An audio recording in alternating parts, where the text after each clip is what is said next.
ಇನ್ನು ಭೋವಿ ನಿಗಮದಲ್ಲಿ ಬೃಹತ್ ಭ್ರಷ್ಟಾಚಾರದ ಆರೋಪ. ಭೋವಿ ನಿಗಮದ ಅಧ್ಯಕ್ಷ ರಾಜೀನಾಮೆಗೆ ಸಿಎಂ ಸೂಚನೆ. ರವಿಕುಮಾರ್ಗೆ ರಾಜೀನಾಮೆ ನೀಡುವುದಕ್ಕೆ ಸಿಎಂ ಸೂಚನೆ.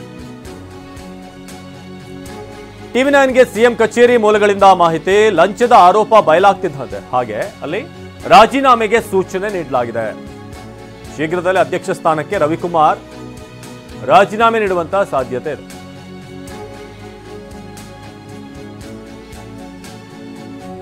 ಭೋವಿ ನಿಗಮದಲ್ಲಿ ಬೃಹತ್ ಭ್ರಷ್ಟಾಚಾರ ಆರೋಪ. ಭೋವಿ ನಿಗಮದ ಅಧ್ಯಕ್ಷ ರಾಜೀನಾಮೆಗೆ ಸಿಎಂ ಸೂಚನೆ ನೀಡಿದ್ದಾರೆ. ಸೊ ಟಿವಿ9ಗೆ ಲಭ್ಯವಾಗಿರುವಂಥ ಮಾಹಿತಿ ಪ್ರಕಾರ ಸಿಎಂ ಕಚೇರಿ ಮೂಲಗಳಿಂದ ಈ ಮಾಹಿತಿ ಲಭ್ಯವಾಗಿರೋದು. ಲಂಚದ ಆರೋಪ ಬಯಲಾಗ್ತಿದ್ದ ಹಾಗೇನೆ ಕೂಡಲೇ ರಾಜೀನಾಮೆ ಕೊಡಬೇಕು ಅನ್ನೋ ಸೂಚನೆ ಸಿಎಂ ಅವರ ಕಡೆಯಿಂದ ಬಂದಿದೆ ಅಂತ. ಶೀಘ್ರದಲ್ಲೇ ಅಧ್ಯಕ್ಷ ಸ್ಥಾನಕ್ಕೆ ರವಿಕುಮಾರ್ ರಾಜೀನಾಮೆ ನೀಡುವಂಥ ಸಾಧ್ಯತೆ ಇದೆ. ಸೊ ಭೋವಿ ನಿಗಮದಲ್ಲಿ ಭ್ರಷ್ಟಾಚಾರ ಆರೋಪ. ಭೋವಿ ನಿಗಮದ ಅಧ್ಯಕ್ಷ ರಾಜೀನಾಮೆಗೆ ಸಿಎಂ ಸೂಚನೆ ಕೊಟ್ಟಿದ್ದಾರೆ ಅಂತ ಟಿವಿ9ಗೆ ಸಿಎಂ ಕಚೇರಿ ಮೂಲಗಳಿಂದ ಮಾಹಿತಿ ಲಭ್ಯವಾಗ್ತಾ ಇದೆ. 20 ಎಕರೆ ಬಂದಿದೆ ಸರ್. ಈಗ ಎಷ್ಟು 20 ಬಿಡ್ರಿ. ಹಾಂ ಸರ್, ಈಗ ಎಷ್ಟು ಬಂದಿದೆ? ಅದೇ ಸರ್, ಈಗ ನನ್ನ ಕಡೆ 20 ಎಕರೆ ಇದೆ ಸರ್. ಅಂದರೆ 20 ಲಕ್ಷ ಆಯ್ತು, ಡಿವೈಡ್ ಮಾಡಿರಿ. ಎಷ್ಟಾಯ್ತು? 10 ಲಕ್ಷ ಆಯ್ತು ಸರಿಗೆ ನಿಮಗೆ ಸರ್. 50% ಅಂದರೆ 20 ಲಕ್ಷ ಆಯ್ತು. 40 ಲಕ್ಷ ಇದೆ ಅಂತೀರಿ? 40 ಎಕರೆ ಐತೆ ಸರ್. ಅದು 40 ಇನ್ನೂ 20 ಬಂದಿದೆ ಸರ್. ಇನ್ನೂ ಎಷ್ಟು ಬಂದಿದೆ? ಇನ್ನೂ 20 ಬರ್ಬೇಕು ಸರ್. ಇನ್ನೂ 20 ಲಕ್ಷ ಬರ್ಬೇಕು ಸರ್. ಅಲ್ಲ, ಈಗ ನೀವು ಅದು ಅದು 3 ಕೋಟಿ ಯೂಸ್ ಮಾಡಿದ್ರಲ್ಲ, ಅದರಲ್ಲಿ ಬರೀ 9 ಲಕ್ಷ ಬಂದಿದೆ. ಹಾಂ ಸರ್, ಅದು 9 ಲಕ್ಷ ಬಂದಿದೆ. ಮಿನಿಸ್ಟ್ರ್ ಕಡೆಯಿಂದ ಅವರು ಅವಾಗ ಇದು ಮಾಡಿ ಅಲ್ಲಿ ಮಾಡಿ ಹಾಸ್ಪಿಟಲ್ 20% ಮತ್ತೆ ಬರುತ್ತಲ್ಲ. ಯಾವ ಸರ್ ಇದ್ರಾಗ ಇನ್ನು ಭೋವಿ ಸಮುದಾಯದ ಅಧ್ಯಕ್ಷರಾದಂಥ ವೆಂಕಟೇಶ್ ಅವರು ನಿನ್ನೆ ಸುದ್ದಿಗೋಷ್ಠಿ ನಡೆಸಿದ್ರು. ಅವ್ರಿಗೆ ಏನು ಮಾತನಾಡಿದ್ರು ಬನ್ನಿ ನೋಡೋಣ.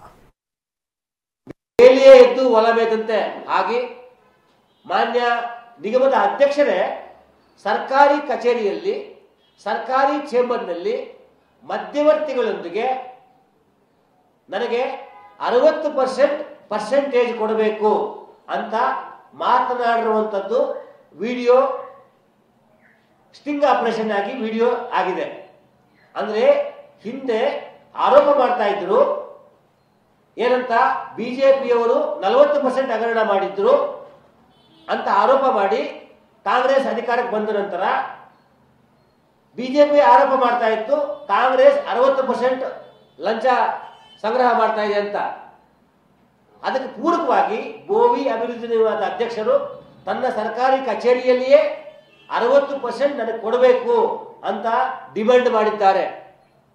ಜೊತೆಗೆ ಯಾವ ಮಧ್ಯವರ್ತಿ ಹತ್ರ 60% ಡಿಮ್ಯಾಂಡ್ ಮಾಡಿ ಚರ್ಚೆ ಮಾಡಿದ್ರು, ಅದೇ ಮಧ್ಯವರ್ತಿ ಕುಮಾರಕೃಪಾ ಗೆಸ್ಟ್ ಹೌಸ್ ಅಲ್ಲಿ.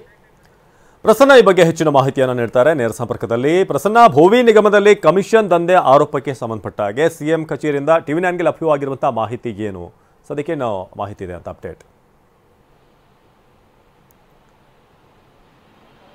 ಅವಿನಾಶ್, ಭೋವಿ ಅಭಿವೃದ್ಧಿ ನಿಗಮದ ಅಧ್ಯಕ್ಷರಾಗಿರುವಂತಹ ರವಿಕುಮಾರ್ ಅವರು ಕಮಿಷನ್ನ ಬೇಡಿಕೆಯನ್ನ ಇಡ್ತಾ ಇದ್ದಾರೆ. ಫಲಾನುಭವಿಗಳಿಗೆ ಹಣವನ್ನ ಸ್ಯಾಂಕ್ಷನ್ ಮಾಡುವಂತಹ ಸಂದರ್ಭದಲ್ಲಿ 5ರಿಂದ 10% ಕಮಿಷನ್ ಅನ್ನ ಕೊಡಬೇಕು ಅಂತ ಹೇಳಿ ಸಾಕಷ್ಟು ಬೇಡಿಕೆಗಳನ್ನ ಇಡ್ತಿದ್ದಾರೆ ಎನ್ನುವಂತಹ ಗಂಭೀರ ಆಪಾದನೆ ನಿನ್ನೆ ಕೇಳಿ ಬಂದಿತ್ತು.